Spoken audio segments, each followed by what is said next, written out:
Hi class, welcome to the spring semester. If you are new to my class this semester, these videos are to replace lectures. In live classes, we will do activities to enrich our learning, but the videos are the lecture portion. So if you do really well learning by lectures, these videos are for you. Fair warning, this specific video is going to be long. There's a lot of information to cover in jazz, and we only have a week to cover it. So strap yourself in. This video is unusually long. Welcome to jazz.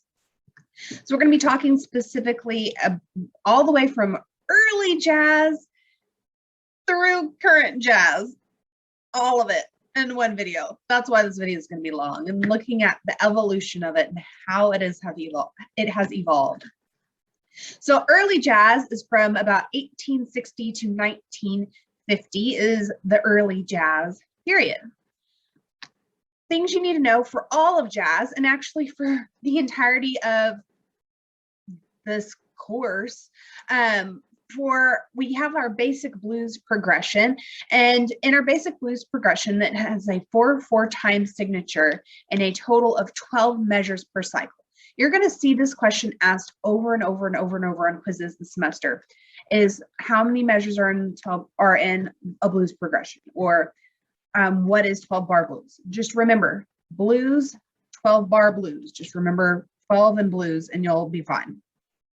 And it's a series of going back and forth between a specific set of chords.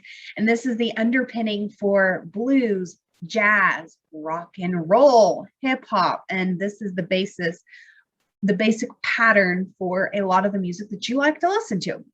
Okay, back to jazz. Call and response. Call and response, this is when a singer starts and a group responds. So a singer or an instrument will play first, and the other singers and instruments will respond. It's almost like a conversational type piece. And this goes back to African Americans when slaves came over and brought their culture with them. This was a strong part of cultural music from Africa, and different culture groups in Africa use this. Lots of different culture groups as this call and response. You've got a leader who calls, does a main phrase, and the group responds back. And this is translated, and we still use this style today. Ragtime, this was a combination of European, American, and African styles, just this like blending of everybody's ideas and cultures and sounds to create something new. And this was where jazz started. And blues too, they kind of evolved about the same time. It was with ragtime. Syncopation, it got cut off at the bottom of my PowerPoint a little bit. Syncopation is stress is not on the beat. So normally we think of 1, 2, 3, 4. But with syncopation, instead of being right on that downbeat, it's gonna be and on that kind of that upbeat. So stress isn't where you expect it to be. And this really gives it that kind of jazzy, groovy feel. Some different styles of early jazz. Big band jazz literally had a giant band, pretty much. Broadcasting really introduced this form. We get radio shows, and so big bands were performed, and it was spread through broadcasting. Swing, faster tempo, came from New Orleans. Swing bands, you can think of people dancing all over the place, and they're like swinging their bodies. Then we get bebop. See, bebop, this is post-World War II is when you get this. There's fewer musicians because people went off to war. Music isn't as important, so the band decreased in size, more about the art, less about the dancing. And then cool jazz, this is more restrained, very contemporary art influenced. So let's talk about some of the history of what's happening. So remember, we're talking about late 1800s into early 1900s. Early American colonies would have never succeeded without the forced slave labor of enslaved Africans. And the roots of jazz and blues and rock and roll and hip hop all come from the music and cultural that these people brought with them. African Americans really helped to create America's musical identity. We owe our musical identity to these people. Without them, who knows what our music would look like today. And it was this blending of European styles, African styles, other native cultural styles just kind of all blended together into this mixing pot to create all sorts of different kinds of music. Another specific song type that we get from this time period is the spiritual, and this is a religious song coming from African American culture, and it's this, once again, blending of European and African styles to create a new type of music. So some other things that are happening. American Civil War is happening, so lots of war. Think about what the Civil War was about. This was a war between the northern states and the Confederate South, and one of the main points was about abolition of slavery. So it's kind of a turbulent time. 1893, we get radio technology, so we're getting this more spread of music because more people can listen to it than ever before. Phonograph in 1877 by Thomas Edison, and movies started to be created at the beginning of in the early 1900s, late 1800s. And the very first movie to have a soundtrack was titled The Jazz Singer. So even our movie and TV culture goes all the way back to jazz and these wonderful humans that shared their styles with us. So question for you: what technologies introduced in the late 1800s helped spread jazz to all parts of the US and to the world? Radio and phonograph, or phonograph and TV? Now we get to New Orleans jazz. So the birthplace of jazz is New Orleans, or Narlands, just Narlands, depending on how you choose to say it. And sometimes it's called Dixieland jazz, just the name of the style. Very heavy in improvisation. So think of like street musicians kind of groove into the beat, making up their own sound, kind of going with the flow. Has elements of blues and ragtime. Once again, it's a lot of blending of everything together. It's very hard to separate everything in these early days. Lots of trumpet, clarinet, trombone, saxophone, banjos, a little bit of everything was involved. It was kind of whatever instrument you could get your hand on, let's use it. It's improvisation, so why not? Let's find out. But a lot of these instruments, you'll notice these are, quote, military instruments, so things that you would find in a military band, because they travel well. This New Orleans is right on, it's right at a big port. So there's lots of influx coming in, and as a result of the Spanish-American War, there's a big trade in instruments. This had a big effect on it as well. So tell me, where did Dixieland jazz originate? So let's move into some later jazz. Let's go to the 1950s into present day. So let's look at the kind of political, social, what's happening in the world. We get McCarthyism, and so there's this big investigation of communism. Once again, turbulent times all over the place. We get Brown versus Board of Education. So this abolished or established the separate but equal. So it meant no more segregation. We've got these separate groups of people that are being combined into public spaces, specifically in regards to education. And this was a really rough time. People didn't like this. And this gets reflected into jazz and to blues music as well. We get the civil rights movement.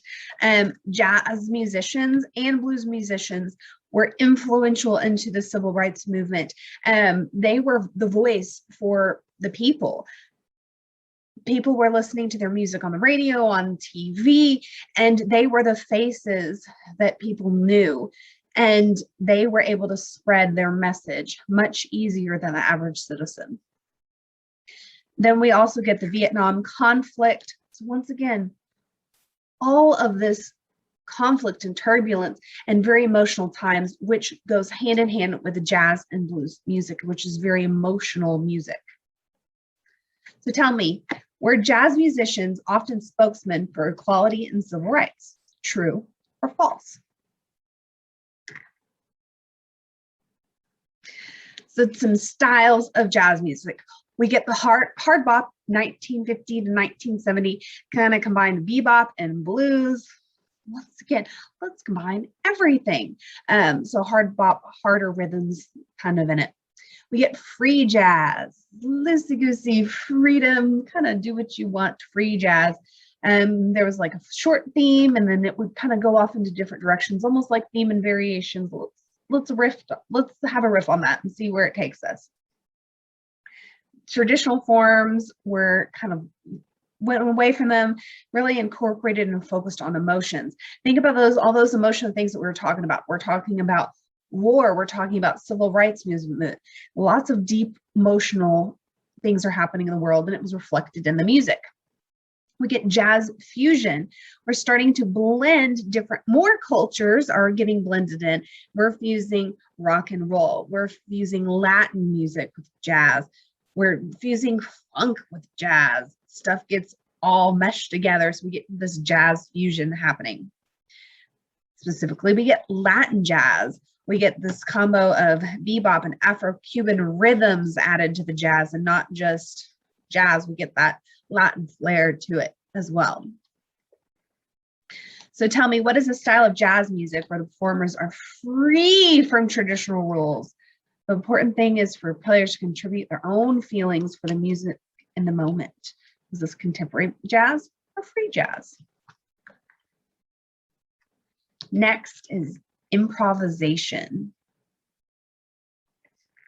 So what even is improvisation? Improvisation, some of us might know like theatrical improvisation or comedy improvisation, where somebody gets up on the stage and maybe they have a couple things to go off of and they come up with something right on the spot. Same thing goes for music. You have a base that you're going off of, and you're coming up with more on the spot. So typically you'll have a song that you've already learned and you're improvising off of that. You're expanding onto that original piece. Or you can take that 12 bar blues bass line and you can improv within those lines. And so you can alter the rhythm, you can alter the melody, the harmony, all kinds of things to create your own improvisation style. It's often very different every time. You can rehearse it, but it kind of takes away from the flow of doing it in the moment. And even if you rehearse it, it's still not necessarily going to be the same every time. The rhythm section. This is extremely important to jazz. This is what helps keep the beat and keep the musician on track, especially for improvisation. You're kind of doing your own thing, but you still need to be aware of what else is happening in the music, what else the band is doing. So the rhythm section is what helps you to be like, this is what we're doing right now. This is where we are, just in case you forgot. Specifically, they're listening to the drums for the cues. They're giving them the beats. They're saying, hey, we're about to move on. And they've learned these different cues. They know what to listen for. So which member of the rhythm section is responsible for giving cues about upcoming changes in the music, or that a new section of music is about to occur? Is it going to be the drums or the bass? So there is more to the rhythm section than just the drums. It wasn't just the drums or the cymbals or the this and the that. It's more than what you think. The electric bass guitar was also included in the rhythm section, and sometimes the stand-up bass too, and they would play in a form called pizzicato. So pizzicato means to be plucked. So instead of strumming the guitar or doing the bow on the bass, they would pluck the strings to create this more rhythmic feel to it. And next we get the tuba. So we get this deep bass line of the tuba, the papa, and it would also aid with helping to keep a steady beat. Piano could as well with something called the walking bass line. When you play piano, you play with two different hands. Using the left hand, this would typically go doom doom doom doom doom doom doom doom doom doom doom doom doom doom doom doom, and keep going back and forth, and it's got this kind of rhythm to it. Now your other hand is improvising and doing the melody and the harmony and whatever, but your left hand just keeping that walking bass pattern, going back and forth, and it's keeping that rhythm, that beat. And this is the foundation of the harmony. It says link there. I'm not going to show you this. That video is already embedded in the course for you that I want you to watch. So how do they even know what to play? Now we know what they're changing, but how do they know? What they can do is they can look at the chord structure and the key of the music, and they can alter that and stay within that key by adding notes that make sense and sound good. They can change the rhythm, they can change the tempo, they can create harmonies based on that chord progression. So once again, based on the key and what's happening in the music. So which of these musical elements can be altered for improvisation? Rhythm, melody, or all of the above?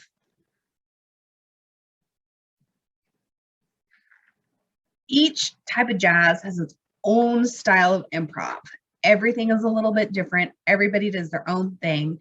So in bebop, typically they'd speed it up and add some more notes. Cool jazz, slow it down. Soul jazz, you're going to mix some different styles in there. Free jazz, we're just going to totally ignore structure and just do what we want because we are free from the rules. We also get some vocal improvisation. We get something that's called the blue note. And so the blue note isn't quite in tune. So think of my pencil right here as being the pitch. This is right on the pitch. And when you're singing of the blue note, instead of singing directly on the pitch, you're going to maybe sing a little bit above the pitch or a little bit below the pitch, and you're going to maybe waver right around the pitch, but never sit right on it. And that's called a blue note. It's what gives blues its name and kind of its bluesy feel. It's just not quite hitting right where it needs to. We get something called scat singing, which this is Miss Ella Fitzgerald, who is amazing at scat singing. Please go Google her. And it's typically nonsense syllables that are sung within the chord progression, and it creates that rhythmic effect. Remember, rhythm is so important to jazz and blues and all this goodness. Falsetto, this is for our men. Falsetto is your high voice, men, and it was used to create another tone. In women, it's just called your head voice.